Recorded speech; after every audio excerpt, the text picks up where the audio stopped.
चलो, नमस्कारम।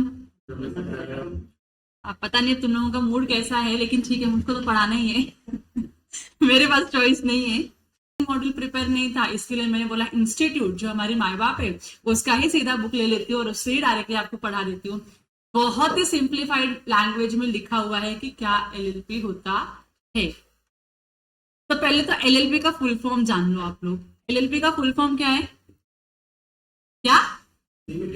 हाँ, limited liability partnership है। मतलब अगर आप लोगों को पार्टनरशिप समझ में आता है ना, तो आप लोगों को एलएलपी समझ में आ जाएगा। एलएलपी कुछ ऐसा अलग सा नहीं कॉन्सेप्ट। एलएलपी एक हाइब्रिड वर्जन है कंपनी का और पार्टनरशिप फर्म का। अब कंपनी क्या होती है वो आप लोगों को नहीं पता है, तो कंपनी आपको जब मैं कंपनी का डेटा बनाना सिखाऊंगी तब बताऊंगी कि कंपनी क्या होता है। तो जनरली जो बेसिक रिक्वायरमेंट है एक इंसान को एलएलपी को समझने के लिए, उतना मैं आपको बता दूंगी। एलएलपी एक्ट बहुत ही लेट आया अपनी जिंदगी में, 2008 में आया है। अच्छा, what do you mean by limited liability? हाँ, किसकी? हाँ, यहाँ पे लाइबिलिटी मतलब क्या होता है आनंद? हाँ, साइंस वाला है ना। लाइबिलिटी क्या होती है यश? हाँ, अरे वाह, कितना अच्छा है, लोग बता रहे हो। ठीक है ठीक है, चलेगा, अच्छी बात है। लाइबिलिटी मतलब मैंने किसी से पैसे लेके रखे हुए, मुझको उसको पे करना है, उसको हम क्या बोलते हैं? लाइबिलिटी। उधारी भी अच्छा वर्ड है। मैं दुकान पर जाती हूँ, मेरे को कुछ सामान चाहिए, पैसे नहीं लेकर गई हूँ, तो मैं अंकल को बोलता हूँ अंकल सामान दे दो, पैसे आपको कल मम्मी आके दे देगी। तो ये भी क्या है? लाइबिलिटी। जितने का सामान लिया मैंने उतना मुझको पैसा देना बाकी है उनको। तो क्या बिजनेस में हमारी लाइबिलिटी हो सकती है? बिजनेस में तो ज्यादा ही लाइबिलिटी होती है, आप लोगों ने देखा ही रहेगा। आप बैंक से लोन ले लेते हो, लाइबिलिटी है क्या?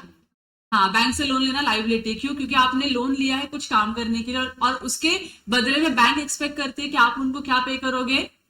इंस्टॉलमेंट पे करोगे। इंस्टॉलमेंट में आपका प्रिंसिपल और इंटरेस्ट दोनों ही कंपोनेंट इंक्लूडेड होता है, बराबर की नहीं? तो वो पे करना हर महीने आपकी क्या बन जाती है? लाइबिलिटी। नहीं दिया तो बैंक क्या करती है? उनको जो एक्शन लेना है वो एक्शन ले लेंगे अपना लोन रिकवर करने के लिए, बराबर की नहीं? बिजनेस में जो ट्रेडर्स होते हैं वो भी उधार पे सामान खरीदते हैं, बराबर की नहीं? हाँ। तो लाइबिलिटी एक बहुत ही जनरल टर्म है, जिससे आपको समझ में आ गया कि उधारी पे करना इज लाइबिलिटी। लेकिन पार्ट एलएलपी में उसका इंपॉर्टेंस बहुत ज्यादा है। जैसे आप लोगों ने सोल प्रोप्राइटरशिप में सुना कि सोल प्रोप्राइटरशिप में जो प्रोप्राइटर है उसकी लाइबिलिटी अनलिमिटेड होती है, बराबर की नहीं? मतलब अगर उसने बैंक से लोन लिया है और वो आगे जाके बैंक का लोन पे नहीं कर पा रहा है, तो उसके पास जितने भी उसके असेट्स होंगे सब उसको बैंक को देना पड़ेगा रीपेमेंट के लिए, बराबर की नहीं? तो बैंक उसको क्या करेगी? लिक्विड फॉर्म में कन्वर्ट करेगी और उसके बाद अपने पैसे रिकवर कर लेगी, असेट्स को जब्त कर लेगी। तो यहाँ पे कोई लिमिटेशंस नहीं होता है। पार्टनरशिप फॉर्म में क्या होता है? आप लोग पार्टनरशिप फॉर्म के काम करते हो? यस, काम करते हो कि ना? अपने पार्टनरशिप फॉर्म क्लाइंट है कि नहीं है? है कि नहीं है? है। चार पांच है, लेकिन है। पार्टनरशिप फर्म भी अपने। तो पार्टनरशिप फर्म में क्या होता है? पार्टनर्स होते हैं। पार्टनरशिप फर्म में पार्टनर्स ही होंगे ना? थैंक्स। पार्टनर्स होते हैं। अब पार्टनर्स भी क्या करते हैं? मिलके बिजनेस करते हैं, यस और नो? अब दो या तीन लोग जब 2 या 3 लोग मिलकर बिजनेस करते हैं तो बिजनेस बड़ा करना है, तो आपको अगेन पैसे की जरूरत होती है, अगेन आप लोन लेते हो। और जब आप वो लोन को रिपे नहीं कर पाते, कोई भी लाइबिलिटी आप रिपे नहीं कर पाते, तो पार्टनर्स को अपने अपने घर से एक्स्ट्रा पैसे लाने होते हैं और उस लोन को या उस लाइबिलिटी को रिपे करना होता है। करेक्ट और नॉट? तो वहां पे कोई लिमिटेशंस नहीं होता है। जब तक आप अपनी लाइबिलिटी खत्म नहीं कर देते हो तब तक आपको पैसे देने ही पड़ेंगे, चाहे सामने कोई भी पार्टी हो। यस ना? ऐसे ही होता है ना पार्टनरशिप फॉर्म में? हाँ, ऐसे ही होता है। तो ये बहुत बड़ा ड्रॉबैक था। एक किसके लिए ड्रॉबैक था? पार्टनर्स के लिए ड्रॉबैक था, इस टाइप के एंटिटीज के लिए ड्रॉबैक था। इसके लिए 2008 में ना हमारे जो लेजिस्लेटिव डिपार्टमेंट है उनको रियलाइज हुआ कुछ तो ऐसा एक कॉन्सेप्ट इंट्रोड्यूस करते हैं जहां पे पार्टनरशिप भी हो और पार्टनर्स की जो लाइबिलिटी अनलिमिटेड थी उसको लिमिट कर सके, as in the case of company. ठीक है, तो उन्होंने उसको लिमिट करने के लिए क्या क्या एक एक्ट लेकर आए। इसके लिए इसका नाम ही ऐसा है, द लिमिटेड लाइबिलिटी पार्टनरशिप। समझ रहे आपको नाम क्यों रखा है? जहां पे हम पार्टनर्स की लाइबिलिटी को लिमिट कर रहे हैं। तो से फॉर एग्जांपल, अगर अभी हमारी इलीट गुरुकुल पार्टनरशिप फर्म है, पता है ना आप लोगों को? एलिट गुरुकुल पार्टनरशिप फॉर्म है, उसमें 3 पार्टनर है, एक है राम सर, एक हूं मैं और एक है विनायक सर। हम 3 लोग पार्टनर है, जिसमें से राम सर का 80% का शेयर है, मेरा और विनायक सर का 10% का ही शेयर है। ठीक है, ये हमारी पार्टनरशिप फॉर्म है। अगर हमने कल को बिजनेस किया, लाइबिलिटी इनकर की और लाइबिलिटी पे नहीं कर पा रहे from the assets of the partnership firm, तो उस सिचुएशन में राम सर को, मुझको और विनायक सर को, हम तीनों को मिलकर अपने अपने घर से असेट्स लाने पड़ेंगे और लाइबिलिटी पे करना पड़ेगा। तब तक पे करना है जब तक सारी लाइबिलिटी जीरो नहीं हो जाती। बराबर, ये प्रॉब्लम था। अगर इसी का हमने क्या किया रहता, एलिट गुरुकुल LLP बना दिया होता। क्या बना देते, एलिट गुरुकुल LLP। तो इसमें क्या होता, पार्टनर वही रहते हैं, राम सर है, ये मैं हूं और ये विनायक सर है। हमारा जो प्रॉफिट शेयरिंग रेशियो है वो भी क्या है, सेम है 10%, 80-10% हमारा प्रॉफिट शेयरिंग रेशियो है। कल को मेरी LLP की बिजनेस कर रही है और बिजनेस में उसने बहुत सारे लाइबिलिटी इनकर करके रखे हुए, मतलब बहुत सारी लाइबिलिटी अराइज हो चुकी है LLP के नाम पे। अब LLP के पास उतने असेट्स नहीं है कि वो अपने लाइबिलिटीज को पे कर सके। तो क्या आपको लगता है राम सर, मैं या विनायक सर अपने अपने घर से पैसे लाएंगे LLP में लाइबिलिटी को पे करने के लिए, लोन रिपे करने के लिए, क्रेडिटर्स को रिटर्न करने के लिए? नहीं, हमको लाने की जरूरत नहीं है। तो इससे हुआ क्या, हमारे जो पार्टनर्स की लाइबिलिटी थी उसके ऊपर क्या लगा दिया, एक लिमिटेशन लगा दिया। अब कितना लिमिटेशन है वो कैसे मालूम पड़ेगा, तो बहुत ही सिंपल कॉन्सेप्ट है। पार्टनरशिप फॉर्म में पता है पार्टनर्स कैपिटल होता है। पार्टनर जो पैसा लेकर आया उसको हम पार्टनर कैपिटल बोलते हैं कि नहीं? अगर अकाउंट्स में भी पढ़ा होगा आप लोगों ने, नहीं पढ़ा रहेगा तो विनायक सर के लेक्चर में बैठ जाना। तो पार्टनरशिप फॉर्म में जनरली जो पार्टनर्स पैसे लेके आते हैं उसको हम क्या बोलते हैं, पार्टनर्स कैपिटल। तो ये आप कितना भी लाते हो, कोई ऐसा लिमिटेशंस नहीं होता है। आपको जितना करंट कैपिटल में, फिक्स कैपिटल में लाना है, आप पैसे इंट्रोड्यूस करते रहते हो क्योंकि आपके बिजनेस को रिक्वायरमेंट होती है। LLP के सिचुएशन में भी ना पार्टनर्स का कैपिटल होता है। LLP में भी क्या होता है, पार्टनर्स का कैपिटल, क्योंकि पैसे लेकर आते तो कैपिटल के नाम पे लिखा जाएगा।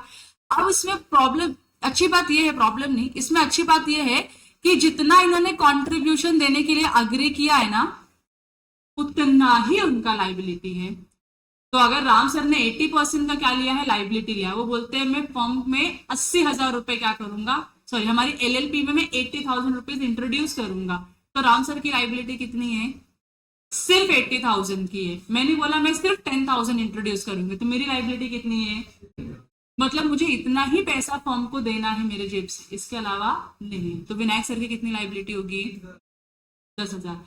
अब हम लोगों ने जो ये अपना 10, 80 का हम लोगों ने ये क्या करके रखा हुआ है, ये जो हम लोगों ने मेंटेन करके रखा हुआ रेशियो है लाइबिलिटी, इतना लाइबिलिटी लेने के लिए हम लोग रेडी है। तो कल को अगर राम सर ने 80,000 बोल के खाली 50,000 ही दिया है और मेरी फॉर्म को पैसे की जरूरत है क्योंकि मेरे फॉर्म को लाइबिलिटी पे करना है, तो क्या इस सिचुएशन में हम लोग राम सर को बोल सकते हैं कि सर आपका 30,000 का पेंडिंग लाइबिलिटी वो दे दो, बराबर की नहीं, बोल सकते कि नहीं? और उनसे फिर वो 30,000 लेके क्या करेंगे, हम लोग जो भी क्रेडिटर्स को पेमेंट करना है वो रिपे कर देंगे। यस, यस और नो? तो ऐसे क्या होता है, LLP ऑपरेट होता है जहां पे पार्टनर्स की लाइबिलिटी लिमिटेड होती है टू दी एक्सटेंड जितना आप अग्री करते हो कि मुझे इतना ही पे करना है। तो यश तुम्हारा एक बार क्वेश्चन था ऐसा पार्टनर्स कंट्रीब्यूशन को लेके, तो पार्टनर्स ने जितना अग्री किया है ना कि मैं खाली 10,000 ही दूंगा LLP में in the form of capital, 10,000 की ही उनकी लाइबिलिटी है, उसके ऊपर आप उनसे पैसे नहीं मांग सकते हो। फिर भले तुम्हारी LLP में लॉस हो जाए, तुम्हारे LLP में पैसे नहीं है लोन रिपे करने के लिए, लाइबिलिटी रिपे करने के लिए, पार्टनर्स अपने घर से पैसे नहीं लाएंगे फॉर्म की या LLP के लॉसेस और लाइबिलिटीज के लिए। ये समझ रहे हैं आप लोगों को? बहुत सिंपल कॉन्सेप्ट है। तो अगर आप लोग अभी LLP का बैलेंस शीट बनाओगे 31 मार्च के बाद, तो आप लोगों को समझेगा कैसे होता है ये सब लीगल चीजें हैं, आप लोगों को स्किप करना है, नहीं पढ़ना है। अगर पढ़ने की बहुत इच्छा होगी तो मैं इसको ग्रुप पे शेयर कर दूंगी, एक्स्ट्रा नॉलेज आएगा आप लोगों को। ये देखो, ये पैराग्राफ है ना, बहुत अच्छा लगता है, बहुत ही इंपॉर्टेंट है। तो आप लोगों को ये पैराग्राफ पढ़ना है। लेट मी से अगर आप लोग पढ़ पा रहे हो क्या इसको, मन में पढ़ो लेकिन पढ़ो। सर ये आपका टॉपिक है, ओ मयूर सर आपका टॉपिक है जो मैं पढ़ा रही हूँ। हम्म और आप क्या करोगे, नहीं आप क्या करोगे फिर? पढ़ लिया, पढ़ा, सब लोगों ने पढ़ा ना? कुछ समझा क्या? नहीं कैसे बोल रहे हो, एकदम सिंपल इंग्लिश है। मेरे फाउंडेशन के बच्चे पढ़ते हैं। हाँ आनंद कुछ समझा? हाँ बोलो क्या समझा? हाँ हाँ फ्लेक्सिबिलिटी रख सकते हो। और और किसी को कुछ समझा? पूनम, पहली लाइन में लिखा है it is an business organisation is an alternative corporate business vehicle. इसका क्या मतलब है ऑल्टरनेटिव कॉर्पोरेट बिजनेस व्हीकल? हाँ, एक कॉर्पोरेट फॉर्म ऑफ ऑर्गेनाइजेशन जो होता है, रजिस्टर्ड ऑर्गेनाइज्ड जो एंटिटी होती है, उसका ही क्या है कि ऑल्टरनेटिव बिजनेस करने का तरीका है। तो अगर आपको unorganise, partnership is unorganised business, sole proprietorship और भी ज्यादा अनऑर्गेनाइज्ड है। ठीक है, तो ऑर्गेनाइज्ड बिजनेस कौन सा है? एलएलपी और कंपनीज ही है। और बताओ अगले लाइन में क्या लिखा हुआ है? अगला लाइन तो सिंपल है। इसका बेनिफिट क्या है कि पार्टनर्स को क्या मिलता है? लाइबिलिटी लिमिटेड रखने का ये अच्छा एक बेनिफिट मिलता है। और दूसरा क्या है? फ्लेक्सिबिलिटी होती है बिजनेस करने की। तो जितने भी लोगों ने एलएलपी पे काम किया रहेगा उन्होंने देखा रहेगा सबका एलएलपी अग्रीमेंट होता है। पार्टनरशिप में भी अग्रीमेंट होता है जिसको पार्टनरशिप डीड बोलते हो आप लोग। एलएलपी का भी अग्रीमेंट होता है। तो अग्रीमेंट में आपको जैसे बिजनेस करना है वैसे आप क्या कर सकते हो, उसमें कंडीशंस डाल सकते हो, क्लॉजेस डाल सकते हो और उसके हिसाब से बिजनेस कर सकते हो। जाना है तो बैठ जाओ ना। ठीक है, तो आप अपने हिसाब से इस बिजनेस को कर सकते हो। आपको कोई ऐसा स्पेसिफिक प्रोसीजर नहीं है कि नहीं आपको ऐसे ही फॉलो करना है, ये सेक्शन में ये लिखा यही फॉलो करना है, नहीं। आपको सेक्शन ही बोलता है कि आपके पास फ्लेक्सिबिलिटी है, जैसे आपको बिजनेस करना है वैसे आप बिजनेस करो, हम आपको रोकेंगे टोकेंगे नहीं। अग्रीमेंट में कुछ चेंजेस करते हो तो बता दो। किसको बताओगे अग्रीमेंट में चेंज किया? आरओसी को बताओगे। आरओसी को बताना होता है हर चीज। मुझे पार्टनर ऐड करने कर सकती हूँ क्या मैं? चेंज करना है कर सकती हूँ क्या मैं? आपको जो करना है करो। मतलब आप एक एकदम सिंप्लीफाइड लेकिन still registered and structured form of business organisation में बिजनेस करते हो। तो ये एक एलएलपी का छोटा सा डिस्क्रिप्शन था। तो अभी इसमें ना बहुत सारे लीगल कॉन्सेप्ट्स लिखे हुए ऐसे कि एलएलपी क्या होती है, कैसे होती है। तो एक सिंपल सा मैं आपको बताती हूँ, जैसे legal business with a limited liability. Her partner, partnership form में और एलएलपी में डिफरेंस इतना एक पॉइंट का ये है कि आप एज अ पार्टनर आपकी लाइबिलिटी क्या होती है? लिमिटेड होती है। अच्छा, एलएलपी में वैसे देखो मिनिमम 2 पार्टनर होंगे कि नहीं बिजनेस करने के लिए? अकेले अकेले कोई एलएलपी बना सकता है क्या? नहीं। पार्टनरशिप बोला ना, तो पार्टनरशिप मतलब मिनिमम कितने लोग, मैक्सिमम कितने हो सकते हैं फिर? बताओ कितने? मैक्सिमम कितने पार्टनर्स में रख सकते हो अपने एलएलपी में? नहीं। हाँ, अपनी मर्जी से कितने भी हो सकते हैं, अभी तो कोई रिस्ट्रिक्शन। 200 प्राइवेट कंपनी, कोई रिस्ट्रिक्शन नहीं है। आप मिनिमम 2 पार्टनर से शुरू करो, आपको जितने पार्टनर्स रखने हैं पार्टनर्स रखो। अभी तक तो कोई लिमिटेशंस नहीं आया, आगे जाके शायद से लिमिटेशन आ सकता है। तो यही है। ये देखो क्या है, एक new form of business entity है, ऑल्टरनेटिव बिजनेस कॉर्पोरेट है। और फिर क्या है इसमें? ऑर्गेनाइज अपने अपने इंटरनल स्ट्रक्चर को आप अपने हिसाब से मैनेज कर सकते हो। आपके एसेट्स और आपकी लाइबिलिटी खुद की होती है, किसी और की नहीं होती है। और जो पार्टनर्स की लाइबिलिटी जो सबसे इंपॉर्टेंट है वो क्या होती है? लिमिटेड होती है। तो ये बेसिक सा इंट्रोडक्शन था एलएलपी क्या होता है। अब आपको ना एकदम डिटेल में पढ़ना है ना एलएलपी क्या होता है, तो ये ना इसमें इसके फीचर्स लिखे हुए, क्योंकि जब तक आप फीचर्स नहीं पढ़ोगे ना किसी भी एंटिटी का तो आपको समझेगा नहीं कि वो क्या है। एडवांटेजेस डिसएडवांटेजेस क्या है आपको नहीं समझेंगे। ठीक है, तो वो फीचर्स पढ़ना आपके लिए आपकी जिम्मेदारी है। मुझे आप लोग ऐसे जनरल में कोई बता सकते हो एडवांटेजेस क्या होगा एलएलपी बनाने का? कोई क्लाइंट आता है मुझसे कि मुझे कौन से फॉर्म ऑफ बिजनेस ऑर्गेनाइजेशन में बिजनेस चालू करना चाहिए, तो आपको सजेस्ट करना पड़ेगा। क्या सजेस्ट करोगे आप? कंप्लायंसेस,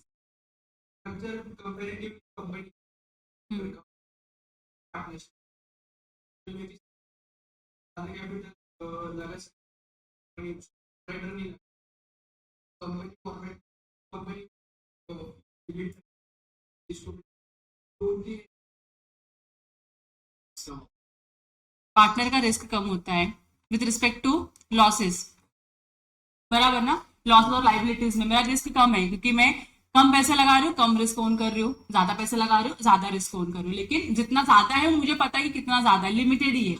अनलिमिटेड रिस्क मेरे ऊपर नहीं आना है। लाइबिलिटी आप पार्टनर्स ऐड कर सकते हो, जितने चाहे उतने पार्टनर्स ऐड करते हो, आपके लिए वो एडवांटेज है। और फिर आप वेंचर कैपिटल से पैसे उठा सकते हो। मतलब अगर मैं स्टार्टअप हूँ, मुझे कोई अच्छा बिजनेस आइडिया है मेरा, तो मैं चाहूंगी कि इधर भी मैं बोलूंगी मेरा ये आइडिया, इसमें आप पैसे इन्वेस्ट करो, तो लोग चाहेंगे आपके इसमें कॉर्पोरेट बिजनेस में पैसे इन्वेस्ट करने के लिए। बाकी पार्टनरशिप फर्म में, सोल प्रोप्राइटरशिप फर्म में बहुत ही कम क्या होता है, स्कोप होता है वेंचर कैपिटलिस्ट का या आउटसाइड इन्वेस्टमेंट का, क्योंकि बिल्कुल भी क्या नहीं होता, ट्रस्ट वर्दी नहीं होता उतना, और आपका आइडिया आप तक ही सीमित रहता है, उसके आगे तक जाता नहीं है। तो कैपिटल अगर आपको रेस करना होगा, आप आराम से रेस कर सकते हो। आपको सब्सिडीज वगैरह चाहिए रहेगी, आप ले सकते हो। आपको लोन चाहिए, आपको easily as compare to other form of business organisation आपको इजिली मिल जाता है। प्लस इसको बनाने का खर्चा भी बहुत कम होता है, इसके कंप्लायंस के खर्चे और भी ज्यादा कम होते हैं। और सबसे अच्छी बात यही होती है कि आप अपने हिसाब से बिजनेस कर सकते हो, आपको कोई रुकेगा टोकेगा नहीं। ये ठीक है, ये बेसिक सा एलएलपी, इससे ज्यादा आपको कुछ पढ़ने की जरूरत नहीं है एलएलपी में। ओके ओके, क्योंकि ये सारे जो तुमको टर्म्स दिख रहे हैं ना, ये सारे टर्म्स में आप लोगों को पढ़ के भी कुछ मतलब नहीं है, क्योंकि आप लोग इसको यूज नहीं करने वाले हो, तो मैं ये सारे टर्म्स आपको नहीं एक्सप्लेन। यश तुम अभी जा सकते हो मैं ये करती हूँ, एक्सेल एक्सप्लेन करती हूँ। तुम लोगों ने ऑलमोस्ट सोल प्रोप्राइटर का पूरा डेटा कंप्लीट कर दिया है। अब मैंने रिमार्क पढ़ा था, तो यश का कल का रिमार्क था कि कल परसों का रिमार्क था कि pending for review by chief officer, मतलब आप लोगों ने डेटा बना दिया, यश ने भी रिव्यू कर लिया है, खाली हम जो सी लेवल के लोग हैं खाली उनका ही क्या करना है, रिव्यू करना पेंडिंग है। तो वो रिव्यू मैं मोस्टली ट्राई करूंगी आज कर लूं, ताकि आप लोगों को अगला काम करने के लिए मिल जाए। इसके लिए मैंने एलएलपी शुरू किया है। तो एलएलपी का ना एक, क्योंकि रजिस्टर्ड फॉर्म ऑफ ऑर्गेनाइजेशन है, अब आपको पता है फोल्डर्स कैसे बनाते हैं, आई होप आप इसमें क्लियर हो कि फोल्डर्स बनते कैसे हैं, और फोल्डर्स के अंदर फोल्डर्स कैसे होते हैं उस पर भी आप क्या हो अभी क्लियर हो चुके हो कि हाँ ये फोल्डर है, इसके अंदर में ये फोल्डर ऐसे जाना है, और किस फोल्डर में क्या डेटा रखना है। अब आपको मैं वो एलएलपी का थोड़ा सा एक्सप्लेन करती हूँ, मेक श्योर करोगे, आपको डाउट होगा तो आप पूछोगे, ठीक है। तो सबसे पहला है, जैसे आपने प्रोप्राइटरशिप फर्म का उसका रजिस्ट्रेशन का डॉक्यूमेंट्स रखा था, वैसे एलएलपी क्योंकि रजिस्टर्ड है तो आपको एलएलपी का भी रजिस्ट्रेशन का डॉक्यूमेंट रखना है। तो सबसे पहला जो डॉक्यूमेंट है कि एलएलपी एग्जिस्ट करता है, उसका डॉक्यूमेंट क्या है, तो certificate of incorporation. Her LLP का क्या होता है, सर्टिफिकेट ऑफ इनकॉर्पोरेशन आता है। वो सर्टिफिकेट ऑफ इनकॉर्पोरेशन आपके एलएलपी रजिस्ट्रेशन डॉक्यूमेंट के फोल्डर में आएगा, ठीक है। दूसरा क्या है, एमसीए इनकॉर्पोरेशन फॉर्म्स। आप हिमांगी की हेल्प ले लो, आप नम्रता की हेल्प ले लो, आप साइली की हेल्प ले लो, आप इनकी हेल्प लेके आपको पता चलेगा कि जब हम एलएलपी बनाते हैं तो बनाने के लिए भी हमको कुछ फॉर्म्स भरने होते हैं आरओसी को, वो सारे फॉर्म्स आपको यहाँ पे रखने हैं। एलएलपी को जब बनाते हैं या रजिस्टर करते हैं, तो रजिस्टर करते वक्त जो भी फॉर्म्स लगते हैं वो सारे फॉर्म्स कहाँ पे आएंगे, सेकेंड पॉइंट में आएंगे। तो आपको ये नॉर्मल पीडीएफ रखना है, इसका आपको क्या बनाना पड़ेगा, फोल्डर बनाना पड़ेगा, एमसीए इनकॉर्पोरेशन फॉर्म्स करके, ठीक है। इसका फोल्डर बनेगा, मैं यहाँ पे ब्रैकेट में लिखती हूँ फोल्डर, इसका फोल्डर बनेगा। तो इससे होगा क्या ना, इसमें जितने भी फॉर्म्स आते हैं सारे फॉर्म्स आप अपने एक जगह पे रख दोगे। फिर पैन आता है, हर एलएलपी का पैन होगा कि नहीं होगा, पैन आता है। टैन अगर है एलएलपी का तो आपको टैन भी रखना है, ठीक है। कभी कभी नहीं आता है, कभी कभी एलएलपी का टैन है आपके पास, तो जब भी आपकी सिचुएशन में देखो एलएलपी का टैन नंबर है, पूछ लो सीनियर्स को इनका टैन है क्या, हाँ बोलेंगे तो सर्टिफिकेट वो टैन का लेटर आता है, वो लेटर मांग लो और रख दो वहां पे, ठीक है। आपको पता है डिटेल्स में क्या ही लिखना है, एलएल सर्टिफिकेट ऑफ रजिस्ट्रेशन में एलएलपी का नंबर आता है, यूनिक आइडेंटिफिकेशन नंबर आता है, वो यहाँ पे लिखना है, सर्टिफिकेट है या नहीं है उसका स्टेटस लिखना है। एमसीए इनकॉर्पोरेशन फॉर्म में खाली कुछ डिटेल्स लिखने की जरूरत नहीं है, खाली आपके पास फॉर्म है या नहीं है वो स्टेटस लिख दो। थर्ड में पैन नंबर लिखना है, और पैन का कॉपी है या नहीं है वो लिख दो। पैन नंबर लिखना है, पैन का कॉपी है या नहीं है वो लिख दो, ठीक है। Available, not available. GST registration, अगर एलएलपी का जीएसटी रजिस्ट्रेशन है, एलएलपी का अगर रजिस्ट्रेशन हुआ है जीएसटी में, तो जीएसटी नंबर और जीएसटी सर्टिफिकेट, तो आपको पता चल जाएगा जीएसटी मास्टर डेटा से कि उनका जीएसटी है या जीएसटी नहीं है। इलेक्ट्रिसिटी बिल इनकॉर्पोरेशन करते हुए जब हमने इनका ये किया था, इलेक्ट्रिसिटी बिल लिया रहता है, तो वो भी आपको कहाँ रखना है, यहाँ पे रखना है, क्योंकि उसके बेसिस पे ही आपको समझ में आता है कि रजिस्टर्ड ऑफिस एड्रेस कहाँ पर है और किसके नाम पे वो प्रॉपर्टी है। फिर उसके बाद shop and establishment act, generally LLP का नहीं होगा, जनरली नहीं होगा, तो यहाँ पे आप लिख दो नॉट एप्लीकेबल, क्योंकि उनके लिए जो सबसे इंपॉर्टेंट बिजनेस का डॉक्यूमेंट होता है वो क्या है, सर्टिफिकेट ऑफ इनकॉर्पोरेशन। लेकिन लेते नहीं है कोई जनरली, ऑफिस है कहीं पे भी तो शॉप एंड एस्टेब्लिशमेंट ना चाहिए। तो अभी इसमें फिर क्या लिखना चाहिए, क्योंकि नहीं है हमारे किसी भी क्लाइंट अपने पीएन राज का आपके भी पास नहीं है। अवेलेबल है कि नहीं है? नॉट नहीं, अवेलेबल ना। तो उनके पास भी तो नहीं होगा ना। सी, अभी पीएन राज है, सुनो ना, पीएन राज है, पीएन राज का सर्टिफिकेट ऑफ इनकॉर्पोरेशन है, पीएन राज ने शॉप एंड एस्टैब्लिशमेंट का रजिस्ट्रेशन नहीं लिया हुआ है। अब तो नॉट एप्लीकेबल लिखिए, तो नॉट एप्लीकेबल लिखिए, नॉट अप्लाई लिखिए। नॉट अप्लाइड लिखो, नॉट अप्लाइड लिखो, ठीक है। कभी क्लाइंट मांगेगा तो कि हम बोलेंगे कि एप्लीकेबल ही नहीं है, लोग बोलेंगे क्या रेट देख के देखेंगे कि बोलेंगे कि एप्लीकेबल ही नहीं है, तो क्लाइंट मांग क्यों है, गलत हो जाएगा। नॉट अप्लाइड लिखना, ठीक है, मैं यहाँ पे एक लिख के रखती हूँ। देख लेना, अगर किसी क्लाइंट का रहता है शॉप एंड एस्टैब्लिशमेंट तो डाल देना। जनरली अभी तक तो किसी एलएलपी का हमने निकाला नहीं है, ना ही हमने किसी एलएलपी को सजेस्ट किया है कि आप निकाल के ले लो, क्योंकि किया रहता तो शायद हमारे पास भी अपने पीएन राज का होता shop and establishment. Shop road पे है ना, तो रोड पे शॉप है, हाँ, ऑफिस है, उसको शॉप एंड एस्टेब्लिशमेंट लगता ही लगता है। सिर्फ उनको ही लगता है। हाँ, मतलब जैसे बीएमसी डिपेंड करता है, अभी जैसे कि बैंक अकाउंट ओपन करने के लिए इनके पास बाकी के डॉक्यूमेंट है, इसके लिए वो मांग नहीं रहे, हाँ, लेकिन निकाल सकते हैं। निकाल सकते हैं। नॉट एप्लीकेबल, इसको लगेगा ही नहीं है। हाँ, इसके लिए तो नॉट अप्लाइड लिखवा दिया ना, फिर नॉट अप्लाइड लिख देंगे। अगर किसी का हुआ, क्या पता गलती से किसी ने निकाला ही रहेगा, तो देख लेना, आपको फोल्डर में मिल जाएगा। उद्यम निकाल लिखेगा, सेम है उद्यम और ये उद्यम सेंट्रल डॉक्यूमेंट है और ये स्टेट डॉक्यूमेंट है। तो यहाँ पे लिख देना शॉप एंड एस्टैब्लिशमेंट, अभी तो किसी ने अप्लाई नहीं किया तो नॉट अप्लाइड करके लिख देना। ट्रेडमार्क, किसी किसी एलएलपी ने ना ट्रेडमार्क निकाला होगा, उनके नाम पे एलएलपी के नाम पे ट्रेडमार्क का कॉपी है, ठीक है। तो यहाँ पे अगर निकाला है तो यहाँ पे लिख देना अप्लाइड करके, और उसका फिर हमारे पास क्या होना चाहिए, डेटा होना चाहिए, फॉर्म होना चाहिए, रिसिप्ट्स होने चाहिए, और उसका स्टेटस क्या होगा। जो हिमांगी एक टीएम का शीट बना के, मास्टर डेटा बना के रखी हुई है, आपके साथ शेयर कर देंगे, तो आपको समझ में आ जाएगी कौन सी एलएलपी का ट्रेडमार्क है। अभी तक जो है वो एक ही एलएलपी मेडिक्योर करके, जिन्होंने ट्रेडमार्क के लिए अप्लाई किया हुआ है उनके नाम पे, फिर उसके अलावा उन्होंने बहुत सारे उनके ब्रांड के नाम के लिए क्या लिया है, ट्रेडमार्क लिया है, उसका डेटा ही अलग तरीके से मेंटेन किया हुआ है। तो यहाँ पे लेकिन एलएलपी के खुद के नाम पे ट्रेडमार्क है ना, तो यहाँ पे इसका डिटेल्स लिखो अप्लाइड, ठीक है। और यहाँ पे अवेलेबल, उनके सारे जो ट्रेडमार्क के डॉक्यूमेंट्स है सारे के सारे क्या है, अवेलेबल है। फिर ऑलमोस्ट सारी ही एलएलपी का क्या है, अपने उद्यम सर्टिफिकेट है या एमएसएमई सर्टिफिकेट है, तो आपको वो देखना है, और यहाँ पे एमएसएमई सर्टिफिकेट जो नंबर आता है वो डालना है, और यहाँ पे उसका स्टेटस, आपके पास वो कॉपी है या नहीं है वो लिखना है। डाउनलोड कर सकते हैं क्या उसको, उद्यम को? अभी सबका का नहीं होगा, नहीं, सबका नहीं, मतलब जिसका अप्लाई किया होगा वही अप्लाई किया है, नहीं किया मेरे आगे से पूछो, वो बता निकाल सकते। तो वो how to download MSME certificate का एक ट्रेनिंग ले लो आप लोग, कि एमएसएमई सर्टिफिकेट है हमारा तो डाउनलोड कैसे करते हैं, उसका ट्रेनिंग हो जाएगा, तो आप लोग सबके लिए इजी हो जाएगा। सागर को सबको जाके बताने की जरूरत नहीं है, रिकॉर्डेड भी रहेगा कहीं ना कहीं कि ऐसे डाउनलोड करते, तो सब लोग देख लेना, सीख लेना, और उसमें डाउनलोड करके रख देना। रिवाइज डॉक्यूमेंट्स, अब जनरली क्या होता है ना, एलएलपी है, उनके अग्रीमेंट बनते रहते हैं और उनके अग्रीमेंट बार बार रिवाइज होते रहते हैं, तो जहां पे भी रिवाइज हुआ रहेगा ना, तो वहां पे सप्लीमेंट्री अग्रीमेंट करके आपको एक टर्म दिखेगा, सप्लीमेंट्री अग्रीमेंट।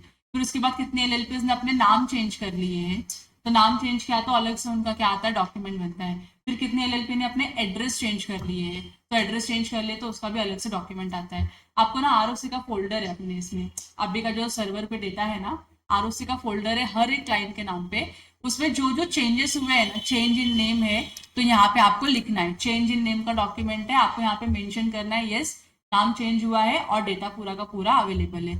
एड्रेस चेंज किया है तो चेंज इन एड्रेस का डेटा है, पार्टनर चेंज किया है तो चेंज इन पार्टनर का डेटा है, पूरा का पूरा आपके पास फोल्डर रखा हुआ है, खाली आपको उसको सिंक्रोनाइज करके यहाँ पे रखना है, एक फोल्डर बनाना है रिवाइज डॉक्यूमेंट करके, और उस साल में जो चेंजेस हुए हैं सारे चेंजेस उसके अंदर आपको रिफ्लेक्ट कर देंगे।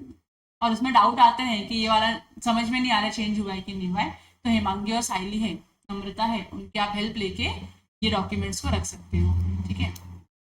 तो इसका भी आप एक क्या बना देना, फोल्डर बना देना, फोल्डर बना दोगे, डॉक्यूमेंट्स रहेंगे, चेंज हुआ रहेगा तो आप लोग उसमें डॉक्यूमेंट्स डाल देना, नहीं चेंज हुआ रहेगा तो मत डालना।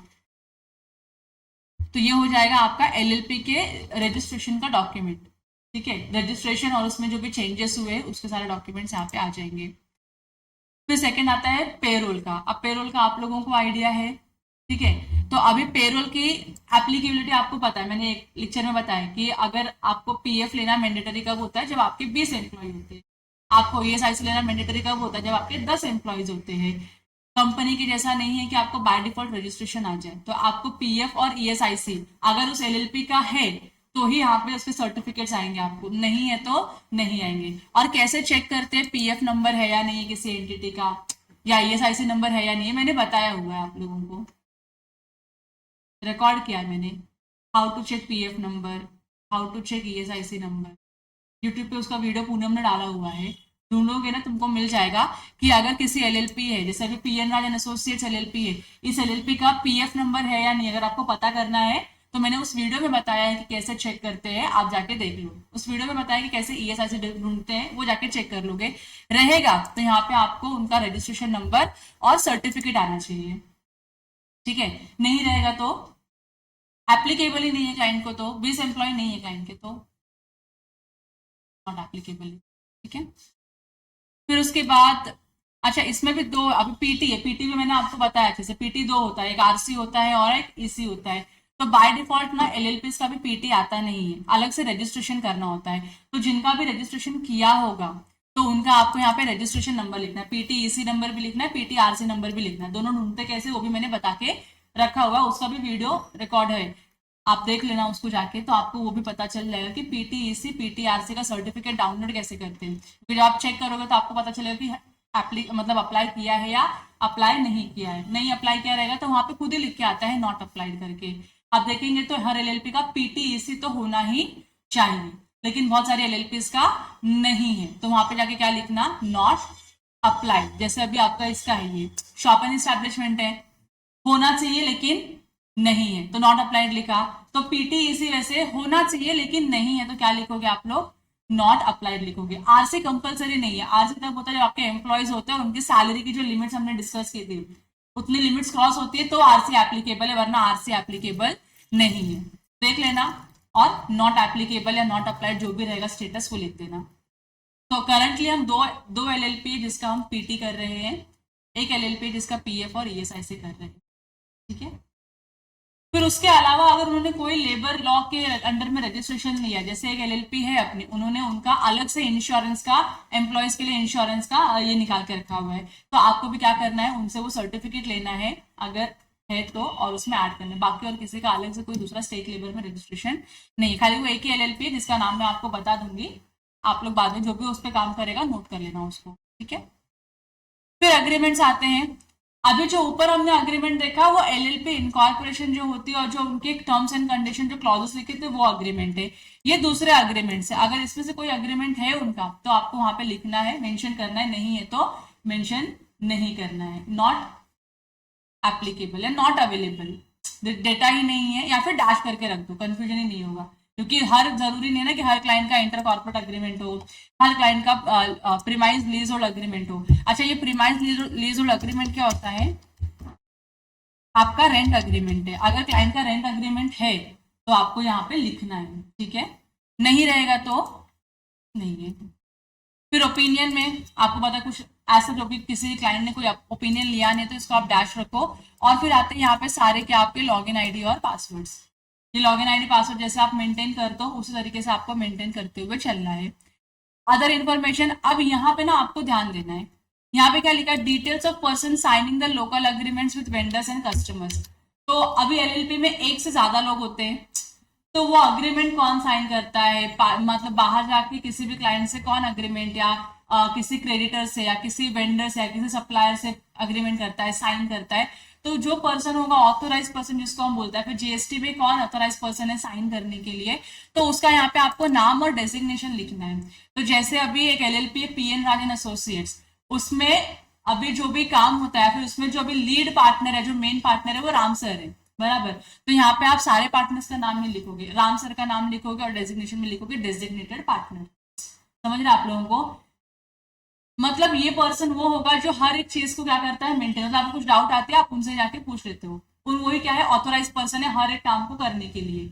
अलग अलग चीजों के लिए अलग अलग लोग हो सकते हैं, लेकिन जनरली अभी का जो प्रैक्टिस है उसमें एक लोग ही दिखते हैं सामने, एक ही लोग अपफ्रंट में आते हैं कि हाँ ठीक है मैं रिस्पॉन्सिबिलिटी लेता हूँ, यहाँ पे मेरी साइन हो जाती है। कभी कभी 2 लोग होते तो आपको दोनों का नाम लिखना है कि हाँ ये दोनों क्या है, ऑथोराइज सिग्नेटरी है। तो अगर आप सागर से पूछोगे तो आपको सागर बहुत सारे इसमें हेल्प करेगा कि कौन सी LLP में कौन ऑथोराइज सिग्नेटरी है, ठीक है, और उसका डेजिग्नेशन बता देना सागर।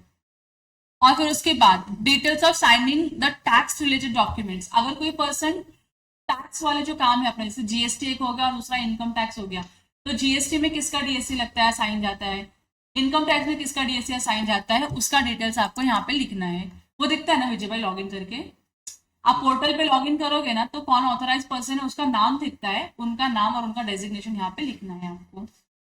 फिर उन पर्सन की DST है क्या हमारे पास, वो देखना है आप लोगों को, है तो यस लिखना है, नहीं है तो नो लिखना है।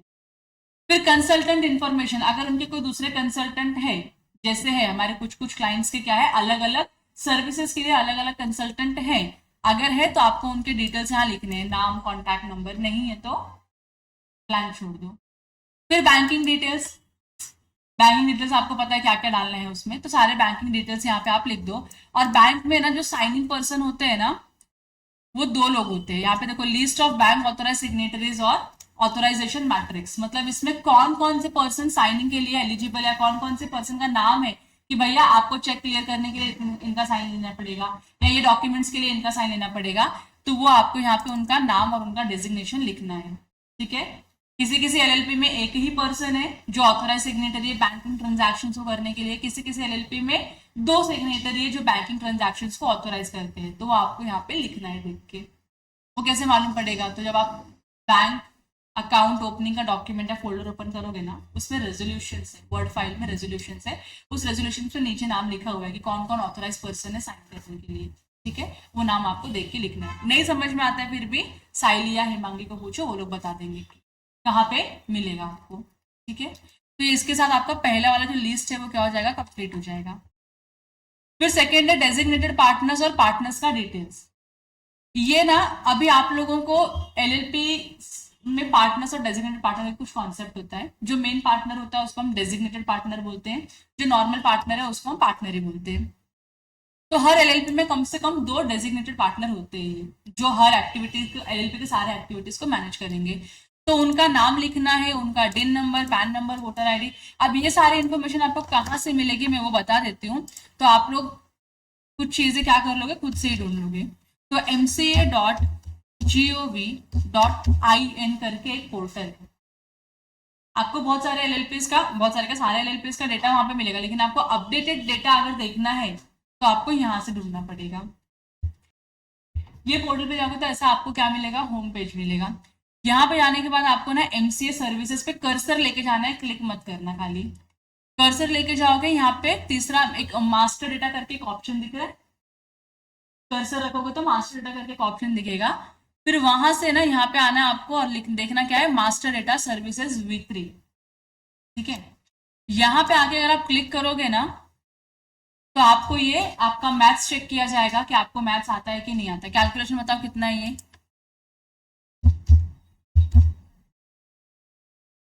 ये आपको हर स्टेज पे ऐसा कैलकुलेशन पूछेंगे, आपका मैथ्स टेस्ट करते रहेंगे वो लोग, आपको क्या करना है, आंसर देते रहना है। तो यहाँ पे जैसे मैंने लिया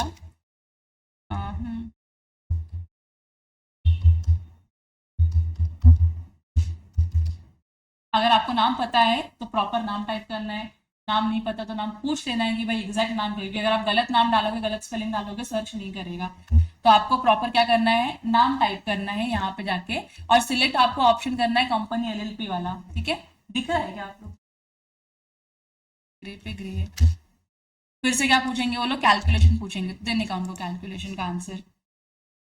फिर यहाँ पे देखो आ गया कंपनी या LLP का नाम आ गया, उनका सिन नंबर या LLP नंबर आ गया, कौन से स्टेट की है और स्टेटस क्या है ये दिख गया। यहाँ पे आपको इधर क्या करना है, खाली क्लिक करना है। क्लिक करने के बाद फिर से, ठीक है।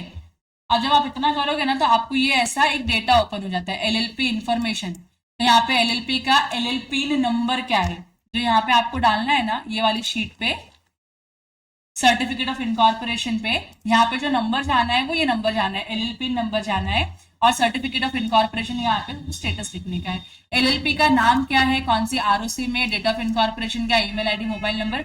यहाँ देखो क्या लिखा है, नंबर ऑफ पार्टनर्स कितने LLP में, 0 है।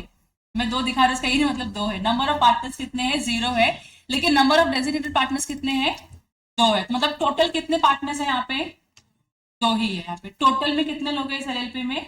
2 लोग हैं। एड्रेस किधर का है देख लो, ये एड्रेस है। और कंट्रीब्यूशन कितना, अभी मैं बता रही थी ना आपको कि जितना भी ऑब्लिगेशन होगा, तो 1 लाख रुपए का यहाँ पे क्या है? ऑब्लिगेशन है कंट्रीब्यूट करने का पार्टनर्स को। तो ये यहाँ पे आपको बेसिक एलएलपी का इंफॉर्मेशन मिला।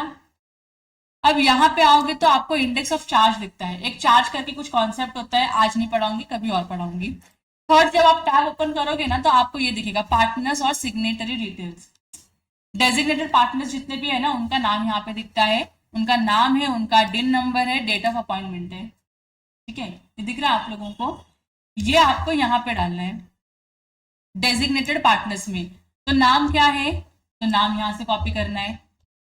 डिन नंबर क्या है? तो ये डिन नंबर है, डिन नंबर यहाँ से कॉपी करना है। और फिर उसके बाद उनका PAN number, voter ID number, Aadhaar number, driving licence number, ये सब आपको यहाँ पे, जैसे आपने केवाईसी बनाया था प्रोप्राइटर का, एग्जैक्टली यहाँ पे पार्टनर से क्या बनेगा? केवाईसी डिटेल्स बनेगा। पूरा का पूरा इन्फॉर्मेशन यहाँ पे डालना है। तो ड्राइविंग लाइसेंस हो गया, फिर voter ID, photo, professional photo होना चाहिए सारे ही डेजिग्नेटेड पार्टनर्स का। पासपोर्ट है तो ये होना चाहिए। Mobile number, email ID, DSC, partners contribution कि कितना इनका लाइबिलिटी है पेमेंट करने का एलएलपी को। तो ये कहां से मिलेगा आपको? जो आपने एलएलपी का फॉर्म भरा है ना, एलएलपी के फॉर्म में मिलता है ये कि कितना कंट्रीब्यूशन है। अग्रीमेंट में भी मिलेगा आपको देखने के लिए, लेकिन इजी आपके लिए क्या है? फॉर्म, क्योंकि फॉर्म में आपको बहुत ज्यादा इन्फॉर्मेशन मिलती है, तो वो यहाँ पे आपको देख के डालना है। प्रॉफिट शेयरिंग रेशियो है, मैंने बताया ना अभी 80-10-10 पीएसआर होता है कि कौन कितना प्रॉफिट लेगा, कौन कितना लॉस लेगा। तो वो आपको क्या करना है, इसमें पीएसआर भी मेंशन करना है। वो भी कहाँ मिलेगा आपको? फॉर्म में मिलेगा अच्छे से। फिर डायरेक्टर केवाईसी, हर साल हर डेजिग्नेटेड पार्टनर का केवाईसी होना जरूरी है। हर साल हर डेजिग्नेटेड पार्टनर का केवाईसी होना जरूरी है। मतलब जिसके पास ये डिन नंबर है ना, उनका क्या होना चाहिए? डिन केवाईसी होना चाहिए। अब इनका डिन हमेशा एक्टिव होना चाहिए, मतलब केवाईसी हुआ है। अगर डिन एक्टिव नहीं है तो केवाईसी इनका नहीं हुआ है, आपको समझना है। और फिर आपको अगले साल 5,000 रुपया भर के केवाईसी कंप्लीट करना पड़ेगा। ठीक है, तो अब केवाईसी हुआ है या नहीं हुआ है कैसे मालूम पड़ेगा आपको? तो यहाँ पे तो आपका हर साल ये शीट बनने वाला है, तो हर साल आपको अपडेट करते रहना है। अब यहाँ पे जब आप ये डिन नंबर लेके चेक करोगे ना, ये डिन नंबर से चेक करते हैं कि डिन एक्टिव है या डिन डीएक्टिव है। अगर एक्टिव है मतलब समझ जाना केवाईसी हुआ है। केवाईसी हुआ है तो यस लिखना है। केवाईसी नहीं हुआ है तो डिन डीएक्टिवेट हो जाएगा, और वहां जाके आपको क्या लिखना है? नो लिखना है। ठीक है, वो भी मैं दिखाऊंगी आपको ये पूरा होने के बाद, फिर मैं दिखाती हूँ कि कैसे करते हैं। फिर उसके बाद क्या है? PTEC of designated partners. कल अपना इस पर डिस्कशन हुआ था कि हर डायरेक्टर का क्या होना चाहिए? पीटीईसी होना चाहिए। वैसे ही हर डेजिग्नेटेड पार्टनर का भी क्या होता है? पीटीईसी होता है। तो यहाँ पे उनका पीटीईसी हर साल का भरा है या नहीं भरा है, उसका एक्नॉलेजमेंट होना चाहिए। भरा है तो एक्नॉलेजमेंट के साथ यस लिखा होना चाहिए, नहीं भरा है तो नो करना है आपको कि नहीं भरा है उस पर्टिकुलर फाइनेंशियल ईयर का। और फिर उसके बाद हर डेजिग्नेटेड पार्टनर का आईटीआर का फोल्डर होना चाहिए। आईटीआर के फोल्डर में क्या क्या आना चाहिए? कंप्यूटेशन आना चाहिए, बैलेंस शीट पीएनएल आना चाहिए, आईटीआर का एक्नॉलेजमेंट आना चाहिए, आईटीआर का फॉर्म आना चाहिए, और लास्ट में जो इंटीमेशन ऑर्डर जो आता है डाउनलोड करके वो आना चाहिए। तो आपको आईटीआर का फाइल का फोल्डर बनाना है, और उस फोल्डर में सारे इंफॉर्मेशन जितने यहाँ पे मेंशन किए, मिनिमम इतने इंफॉर्मेशन तो उसमें आने ही चाहिए। ठीक है, आप लोगों को ऐसा आपको हर जितने भी पार्टनर्स और डेजिग्नेटेड पार्टनर्स है सबके लिए करना है। सेकेंड, क्लियर है? डाउट है? इसको अभी के लिए आपको ब्लैंक रखना है। अकाउंटिंग चेकलिस्ट डेटा, इसको मॉडिफाई करती हूँ मैं पहले। ये जो स्टैट्यूटरी कंप्लायंस डॉक्यूमेंट है ना, जैसे आप लोगों को पिछली बार प्रॉब्लम होता प्रोप्राइटरशिप में, वैसा नहीं होना चाहिए। इसके लिए इसको मैं मॉडिफाई करती हूँ। आज ये सारे सीनियर्स है इधर ही, आज सीनियर सारे इधर ही है, तो उनके साथ डिस्कस करती हूँ, और फिर उसके बाद आपको बताती हूँ कि कंप्लायंस वाले मैनेजमेंट कैसे करना है आपको डेटा का। ठीक है, तो इसको भी अभी आपको ब्लैंक रखना है। फिर जीएसटी रिटर्न का आपको पता है, जीएसटी रिटर्न एलएलपी का है जिनका भी है, कैसे करना होता है, डेटा कैसे मैनेज करना है आपको, वो करना है। टीडीएस भी आप लोगों को पता चल गया कि कैसे डेटा मैनेज करना है, अगर है तो मैनेज करना है, वैसे नहीं है तो नहीं करना है। स्टैट्यूटरी मीटिंग्स, एलएलपी है ना, मीटिंग्स करते रहते, बोर्ड रेजोल्यूशन पास करते रहते हैं, तो आपको देखना है उसमें बोर्ड रेजोल्यूशन करके अगर कोई फोल्डर दिख रहा है आपको, बोर्ड रेजोल्यूशन की मतलब कुछ मीटिंग हुआ है और मीटिंग का आउटकम जो आया है वो उस बोर्ड रेजोल्यूशन में लिखा होता है। अगर एलएलपी का है तो यहाँ पे इंफॉर्मेशन डालनी है। इंफॉर्मेशन में क्या डालोगे, नंबर ऑफ, इसको मैं थोड़ा चेंज करती हूँ, number of partners present, resolution बना है क्या सॉफ्ट कॉपी में, मिनट्स बना है क्या सॉफ्ट कॉपी में, और रिमार्क लिखना है, अगर नहीं बना है तो क्यों नहीं बना है और कब बनेगा उसका रिमार्क लिखना है। ठीक है, ये एक कंप्लायंस डॉक्यूमेंट का पार्ट है, मतलब थोड़ा एडिशनल काम है ये कि एलएलपीज की मीटिंग्स होनी चाहिए पार्टनर्स के। पार्टनर जब मीटिंग करेंगे तो मीटिंग में जो भी डिस्कस किया है उसका रिकॉर्ड होना चाहिए, किसने हाँ बोला था किसने ना बोला था उसका मिनट्स बनना चाहिए। वो सारा फॉर्मेट है ना, मैं साइली से डिस्कस करके रहती हूँ, आप लोगों को कल पूरे फॉर्मेट दिखाती हूँ कैसे होते हैं ये। ठीक है, तो अभी के लिए आज के लिए आपको ये वाले शीट पे भी काम नहीं करना है। तो कितने शीट पे काम नहीं करना है, कंप्लायंस डॉक्यूमेंट वाले शीट पे और स्टैट्यूटरी मीटिंग स्टेटस की शीट पे आपको काम नहीं करना है। फिर सीए सर्टिफिकेशन, अगर एलएलपी को हमने कोई सर्टिफिकेट इश्यू किया है एडिशनली तो यहाँ पे आपको डिटेल्स डालने हैं। ठीक है, फिर आता है अपना मंथली अकाउंटिंग डेटा, जैसे आपने प्रोप्राइटरशिप के लिए किया था वैसे एलएलपीज के लिए आपको मेंटेन करना है। और पेरोल, अब पेरोल यहाँ पे क्योंकि एम्प्लॉय पीटीईसी एलएलपी का होना कंपलसरी है तो फाइल हुआ है या नहीं हुआ है, एक्नॉलेजमेंट है या नहीं है, ठीक है, ये आपको मेंशन करना है। जिस एलएलपी में एम्प्लॉयज होंगे जिनका पीटी डिडक्ट होता है उनका पीटीआरसी मंथली जा रहा है या नहीं जा रहा, चलान है या नहीं है, फॉर्म 3 अवेलेबल है या नहीं, ये सारा आपको मेंटेन करके रखना है। इसका मेंटेनेंस का मैं कल आपको फोल्डर लाके दिखाती हूँ, हमने बना के रखा हुआ, यहाँ पे भी सर्वर कनेक्ट नहीं होता है इसके लिए दिखा नहीं पाऊंगी। तो फोल्डर बनता कैसे और दिखता कैसे मंथ वाइज ये आपको मैं कल दिखा देती हूँ। और ईएसआईसी पीएफ अगर किसी एलएलपी ने लिया होगा तो यहाँ पे उसका डेटा भरना है। ठीक है? तो बस इतना खत्म हो गया, आज आपको इस पे काम करना है, इतने पे। इसमें कुछ पूछना है अभी? अभी तो बहुत सारी चीजें आपकी क्लियर है क्या करना है, और जो चीजें अभी क्लियर नहीं है, कंप्लायंस डॉक्यूमेंट हो गया, मीटिंग का जो हो गया, ये शीट ये मैं आपके साथ कब डिस्कस करूंगी, कल डिस्कस करूंगी कि उसमें एग्जैक्ट क्या डेटा कहाँ जाना है। ठीक है, वो कंफ्यूजन होना नहीं चाहिए।